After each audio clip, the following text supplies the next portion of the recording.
Hello, everyone, and thanks for joining us here at Cloud Wars Live, where we explore today's digital business revolution by speaking with the business executives and thought leaders who are profoundly changing how the world works, lives, plays, learns, and dreams.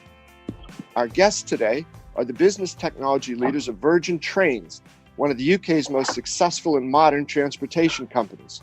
Joining us today are John Sullivan, CIO and Project Director, and Dean Underwood, Head of Technology Services and Support. John and Dean, welcome to the Cloud Wars Live podcast, and thanks very much for joining us. Thank you. It's a pleasure to be here. Guys, it's great. So, guys, to start off, Virgin Trains, some of the research I've done, you frequently talks about the need to redefine the rail experience. And that's a fairly lofty goal in itself, but you also go beyond that and say you want to turn the rail experience into one of enjoyment and pleasure. So that sounds like something every rail passenger would eagerly endorse and love to have. And how's Virgin Trains attempting to do that? I think there's two key areas for me. One is literally about entertainment. So when you're on the train, if we can entertain you, it's going to make your journey time feel a lot less than it actually is. So London to Manchester is basically 2 hours. But actually, if you're watching a film for those 2 hours, then it may not feel that it's that length of time. And there's other examples that maybe we'll talk about later. The second thing for me is actually how can we reduce anxiety? So I want to get this train. I want to have the information when I want the information, absolutely at the right time, about, what platform it is, what train I'm going to get, what's your next connection. So how can we, loads of things that we focus on is how we reduce the anxiety. So let's entertain you and make sure that you're not anxious. And I'm sure we'll talk about some of the initiatives that we've done. ServiceNow have been a brilliant partner to us to make sure that we deliver these things. The automation is very much part of that, but we've got a laser focus on our customers. We like to think we're customer obsessed. Everything that we're doing is for the benefit of our customers. As John said, we're customer obsessed, but we talk about this frictionless experience for our customers. So can we allow them to interact with us and our trains and our people with ease like they do with modern technology now in their everyday lives. So I think, it's our responsibility to provide a service that aligns to that for them. I'd love to come back to some of these points you've made here about customer obsessed, frictionless experience. And John, as you set out one of the goals of being able to entertain people on the journey. But as you said, if somebody's feeling quite anxious about things, it's hard to shift them from anxiety to entertainment. So I see the loop you're making there. And each of you had mentioned modern technology. And John, in particular, you had described that this capability that modern technology can have in helping to foster change. Could you talk a little bit about that, John? So a little bit of background. So we are a proper Virgin company. And within that, I think that gives us license to be disruptive. That's disruptive in a positive way. So we want to bring new things. We often want to be first to market, not just because to be first to market, but for our customers to recognize actually we're doing these things for them and it's for the benefit of them. When I joined Virgin Trains, which was about 3.5 years ago, approximately, it feels longer, but that's only a good thing, by the way. Actually, what we drove, Dean and a number of other people in the IT team, is some change. But now what I think fundamentally is different is actually the whole business is behind the change. So I think we had to see that IT or the technology team were driving lots of things. But as well as doing that, because other departments probably weren't used to change and what that means, we went through a period of a year, maybe 2 years, of actually ensuring that the other teams are ready for the change and joining us as part of momentum. For me, momentum is so important. So it's not just the tech team, it's also the HR team, it's our frontline team, it's our commercial team. And we're often now not necessarily leading the change, which is absolutely fine, but actually part of the change. But the key thing is it's the whole business is behind it, and we're doing the change. I've seen a massive, change in our frontline team. So when I spend a lot of time with our frontline team, whether that's been the stations or on the trains, and they're often, they know the projects that are coming. And now what they're saying is, John, when can we have the new system? We put a new retail system in a couple of months ago. We're at the stations. I have to wait another 2 weeks. We're ready for it now. Why can't we have it now? Which actually, I think is a fantastic thing, because when I started 3.5 years ago, there's a lot of resistance to change because we didn't do it particularly well, particularly, around technology change I'm talking about. But that for me was completely music to my ears, because it tells me, well, actually, everyone is part of this change. You know about it. You're being trained to have it. You're excited. They want the change, and you want it early. I'm not sure I can deliver it early, but what a fantastic message to hear. That they want this. We've got a social media system called Yammer, which comes with Microsoft, and all you saw in this project was love hearts, and we want the system, and isn't this a fantastic system to have? And we had this ball of momentum across the UK as it went onto the stations from north down to the south, and it's just actually I can forget about the project because everyone was so excited about it. You don't need me anymore, which is perfect. And we found that actually our colleagues at Station 1 were so excited about the system and what it means to them is they wanted to be part of the second system implementation. So we had this kind of ball of teams that were running from Station 1 down to our 17th station, and the momentum, not just the technology being implemented, but there's just a massive momentum with the energy of the people that are using it. No, I was just saying, John, it's been a massive change in the business. And since I've joined, the culture now of the business, they are far more accepting and almost demanding of change now. The business and the culture we've got around technology change and business change and improvement has come from a number of technology deployments we've done that have come off the back of each other and have landed well, and we've got the engagement right with the business, which has then started this momentum that John talks about. And it's about this consumerization of technology. So as I said at the beginning, in their day-to-day life, they're used to updating their apps and going and getting the new version of this and continually moving forward. So we've tried to breed that culture within the business, and it's really taken hold now. And we've seen some great results because of that. So Dean and John, as you described that, right, John, almost as you had pointed out, in the early days, like the tech guys come into the room or department and everybody sort of hides under the desk, oh no, we're going to have to do things differently. And now you've got them, grabbing you and saying, hey, move faster, help us, give us more. That's got to be really exciting. Yeah. It's a fantastic place to work, which I think helps us, to be able to do that. But I'm really proud of the team because their relationship, the technology team's relationship with all teams in the business is a fantastic one. And that's some of it about the great work that they've been doing. But that momentum in my mind, is about momentum of engagement. It just comes on leaps and bounds. I don't know how far we're going to kind of push it. Every month it gets better and better.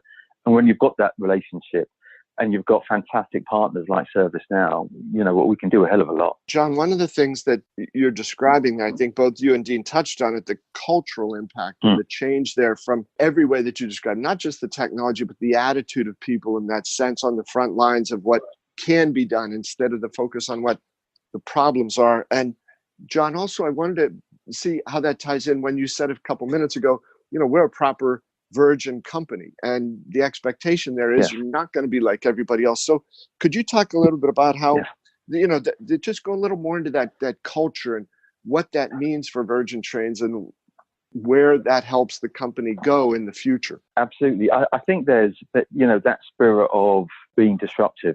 I'll give you a number of examples or a couple of examples at the end. Yeah. It is absolutely there. So we're not, sometimes you think about what's the blueprint. I used to be in retail, by the way, and sometimes we look at what other retailers are doing what, and can we copy that? We don't have that attitude at all.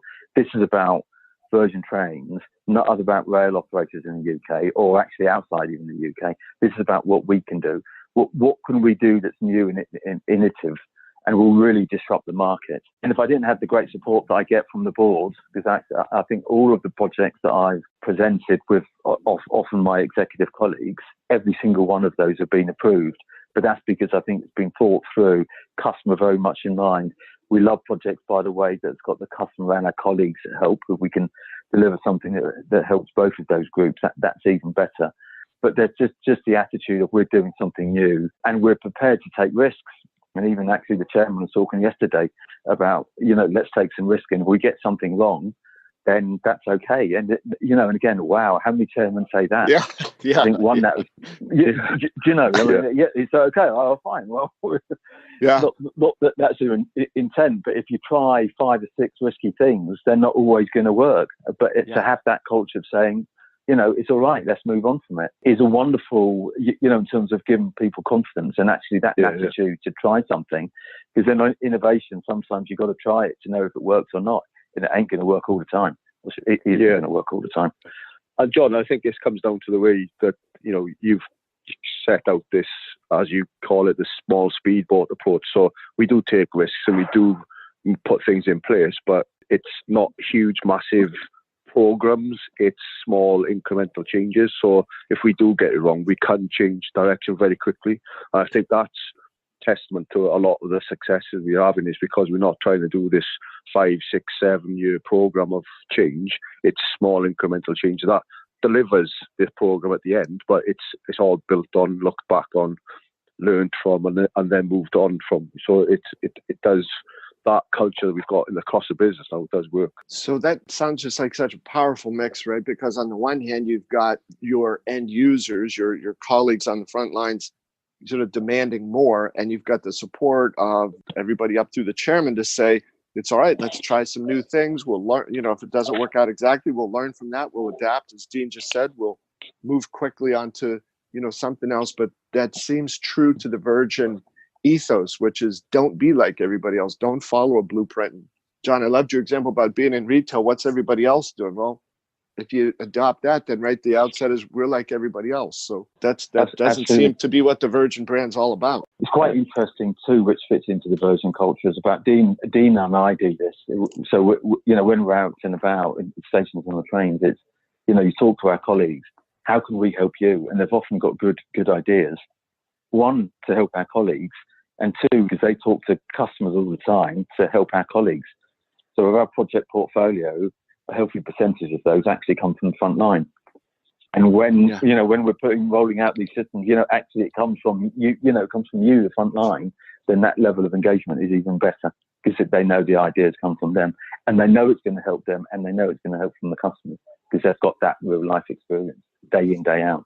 Yeah, definitely. John, just before you got on the call, we were chatting with Dean a little bit about how these, whether, it's clear that yours is a business transformation here, but that some companies go through that and for whatever reason, they look at the company as detached from their customers, almost like it's an internal only thing. And the transformation is more focused on technology or internal processes. The customers are an afterthought. And those don't seem to end well. You have put the customers clearly at the center of everything. So how's that allowed you to see things that, allowed you to, keep the pace of change and the pace of innovation as high as you want it to be? Honestly, it's fantastic work in the company that is so obsessed. So I think the first things that we did going back 3.5 years ago is what sort of customer feedback on the challenges that they have. So that is about, start a journey, what we can do. What about when you're having a journey, what you can do? Let's list off the customer needs. And when you've done your journey, how can we follow up to get satisfaction levels from you? So that was one. Two, we also put in because actually our customers quite rightly have high expectations on us. So I thought what we could do easily is add on, here's the customer complaints. So we had the customer I want, we had the customer complaints. We mixed that into kind of one melting pot. So we had, here's the pressure points from our customers. Yeah. And then for me, what's really, really important with technology is about how you solve those problems. How can you use technology, in a creative way? We've even changed the mindset of the team in that our skill sets have changed within technology. It's not just about the coding and the hard wiring, but actually we want people that are highly creative. And our partners have been too. And ServiceNow is the best example that we've got, by the way. But there's a problem. I mean, if I articulate one of the problems, it might help because examples often help, don't they? Yeah. So one of the problems that we've got, one of the major problems was when our trains are late for whatever reason, now Network Rail, who run the kind of core train infrastructure, are responsible for 85% of the rail problems and delays. But regardless of who's caused the problem, customers had a real issue with actually, if we're 30 minutes late, then you're due half your ticket back. So the cost of your ticket, if it was £50, we should pay you £25. The customers had the problem, actually, how do I claim that? And if I call you, I may wait an awful long time on the phone to get to the right person. I send my ticket in, 3 weeks later, you may get a response. And I've done so much work for the £25. A lot of customers think, well, actually, it's not worth it. So one version change, you made me late. And two is you made it difficult for me to get the compensation. Right? Yeah. Yeah. Scenario. So you made a promise that you seem not willing to keep. So not only was I late, but you kind of lied to me. Absolutely. So we think, well, Christ, this is a problem. We have to fix this. Surely we can automate something here. So we got approval for a project which was quite incredible. Probably my finest hour, actually, was about automatic delay repay.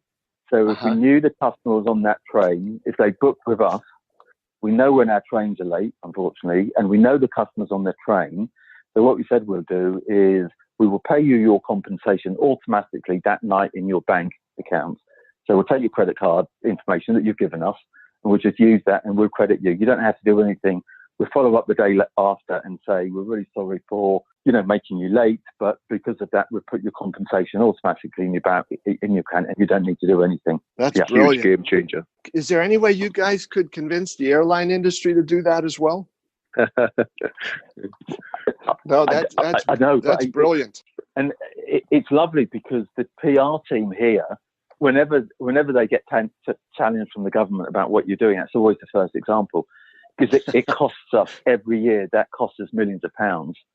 But in terms of the positivity, this is a virgin, company being disrupted. No other company would do that. And they still don't do that because we've implemented that about 3 years ago. And it costs us a lot of money, but no one knows will follow us. As a business, we sometimes it's the right thing to do. For our customers, we will do it. And that's a perfect example of it costing our business money and a significant amount of money, but it was the right thing to do. It should be easy for our customers to get back the money that they are owed because of our delays. So, and like John said, it's very interesting to see that not many other rail operators in the UK have followed us to do that yet. So it's been in a huge amount of time now for us. John and Dean, that's so interesting, right? Because you've sort of leapfrogged the customer expectation where most customers are probably thinking, okay, how can we make this repayment, put as little pain into it as possible? But they still feel like, I, the customer, am going to have to take the initiative to correct this mistake or problem caused not by me. And that's really wild. You've totally turned this inside out. Said, no, we did it. It's our fault. We're going to repay you automatically. And it's almost like you've put a dare out to anybody else in your field trying to compete with you and saying, this is the level that we've moved the competition up to. It seems like this is the sort of thing that will inspire people on your teams to find other ways to, again, flip the model in ways that completely distinguish you from your competitors. Yeah, thank you. And you put it better than I did. But that, in terms of the momentum within the team, actually, we're doing these great things. I think it's being correct me if I'm wrong, but it gives us a positive glow. We're doing the right thing for our customers. Oh, exactly. Yeah, I agree, John. And but also then it makes us look at exactly like you said there. What else could we be doing? And the team are constantly thinking, well, we've done that there, and that's been a massive success. So what can we do? Because it's not just around. Well, it has to be something that's going to make us money and bring revenue. Obviously, that's very important, and if they do come up with that, it's good, but it doesn't have to be. So it allows the thought process to expand beyond just revenue generation. It's about service delivery and doing things for our customers and doing the right thing, and that breeds better projects and better innovation. And we're seeing massive improvements. And some of the great things our teams are coming up with. We've got a list of things we'd love to do, but we can't do them all. But they're on the list, and we'll get around to them if we have time. And a lot of them are just because it's the right thing for us to be doing to improve the service, not necessarily because it's going to create revenue and cost efficiency. John or Dean, I'm sorry, in some other more perfect world, what if you could track that customers who've had that experience of getting that automatic delay repayment, and then they're saying, hey, I used to ride somebody else, I'm going to ride Virgin now. Well, nearly everything we do is relating to the feedback we get, and we've seen growth because of that, and obviously the feedback about that as a project was massively positive, as you can expect. So, we do track that, because that is the most important thing of anything we deliver. It's the feedback and the scoring that we get from the people who are going to consume that service. So if you don't measure it that way afterwards, then it's not, how can you tell if it's been a success or not? Well, that's fantastic. What a great story. John and Dean, that goes to near the top, one of my favorites I've heard anywhere. So I'm going to help spread the word about that for Virgin Trains. Yeah. Can I put the cherry on the top of that one, that cake? Please. Yeah. Is the term that we use. So we only provide that service to customers to go to our digital assets. So there's a ticket aggregator in the UK called Trainline. So we did a comparison with Trainline customers on the trains who don't get that automatic compensation versus Virgin Trains customers, i.e. who've used our digital assets. And the journey frequency of the customers who get automatic delay repay is far higher than the other control group. And it's actually far higher because it's more money than the compensation that we give out. So I think it's probably like 4 or 5 million that we give out in terms of that compensation. But I think it's around £500,000 or £1 million more in terms of repeat journeys for those customers who get automatic delay repay. That's fantastic. What a great story. And I say that in rail meetings where all of the train operators in the UK are, because actually we probably want other train operators to do the same because it's good for customers, but they're still not brave enough to do it. Yeah, but we get to hold on to their money for a week if, but it's that old-fashioned thinking. It's not your money. You promise. Yeah. So, guys, that's great. Now, but these stories all seem like, as you put it, John, the cherry on top. There was an incredible amount of hard work that went on sort of behind the scenes here. And you mapped that out, right, in the 5 stages for this sweeping initiative. Could you touch on each of those and how those are playing into your new set of capabilities? I think what we talk about and what we take Richard Branson's ethos is, obviously you look after your people, you look after your customers. So part of the transformation we've been doing internally is around modernising the way we deliver services and technology to our people. And that's around customer service again. So one of the things I've done recently, which is, I think, has shocked a couple of our suppliers, was around we've now aligned our contracts and our penalties and targets in our contracts specifically to see customer satisfaction. So instead of it being time to fix and SLA based and numbers, it's all driven by the XLAs and customer satisfaction, or as we call it, our happiness scoring. So we've got that written into contracts where we will penalise service credits across our supplier base or partners if they don't hit certain levels of CSAT on services they deliver. So that's a bit of a different way of going about things. But what that's bred now is this value chain and this working together and partnerships within the partner ecosystem. So we clearly align our people and our partners together to say, your responsibility is that service.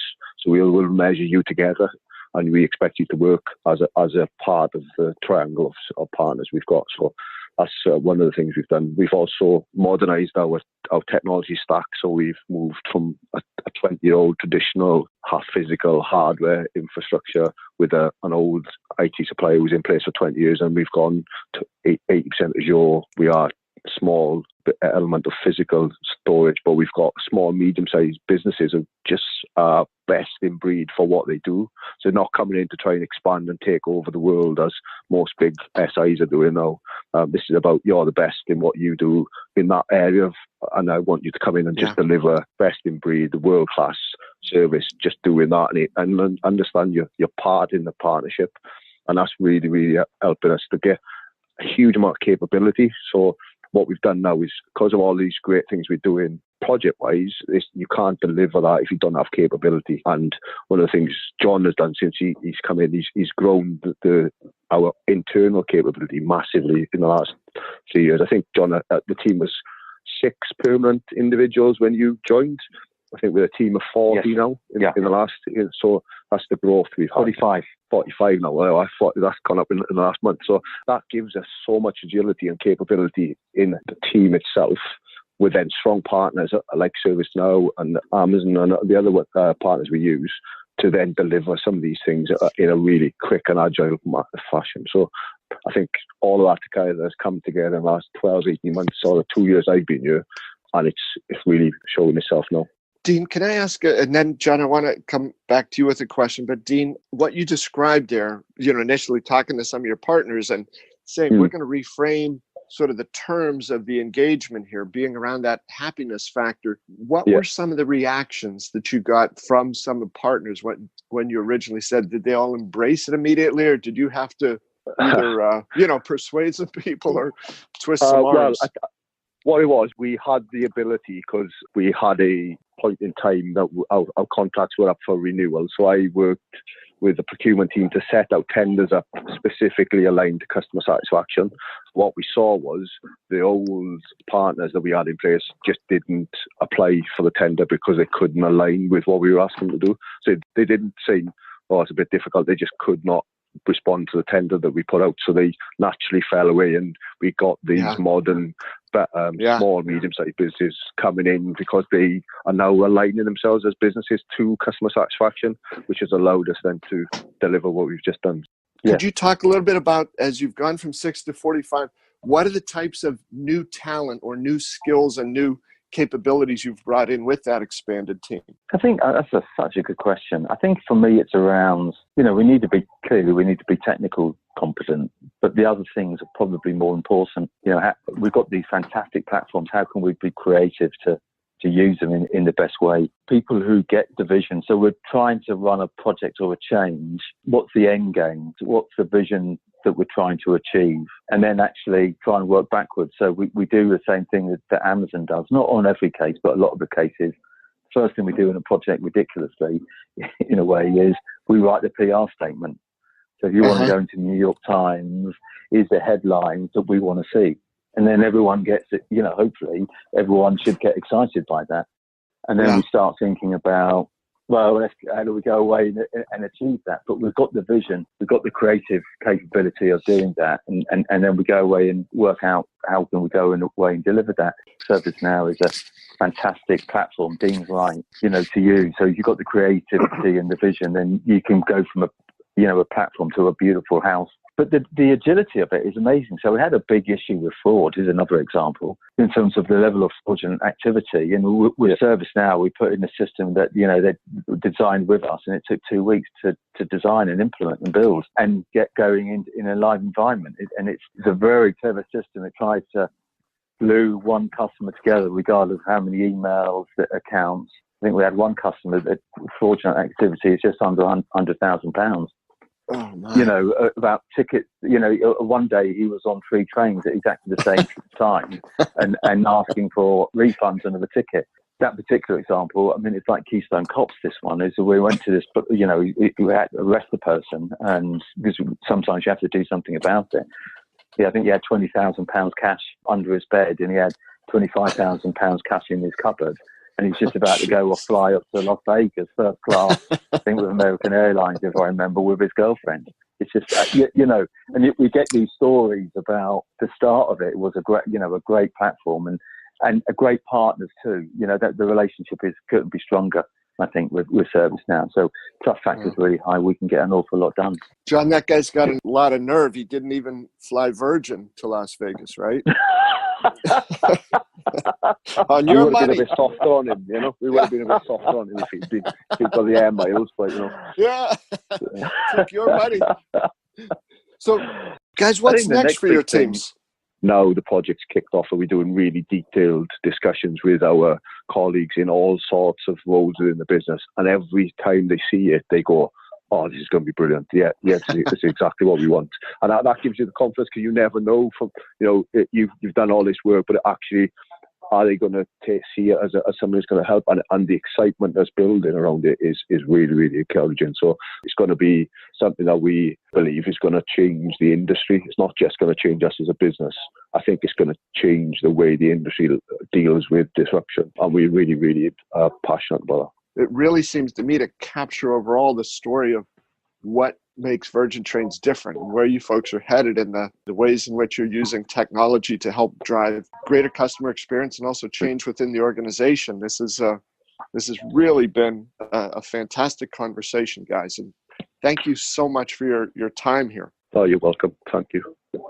You're very welcome. Many thanks also to all of you listeners for joining us here on Cloud Wars Live, where we explore the unfolding adventures of digital business and digital life, and how those are profoundly changing how the world works, learns, plays, lives, and dreams. I hope you'll join us for other episodes of Cloud Wars Live.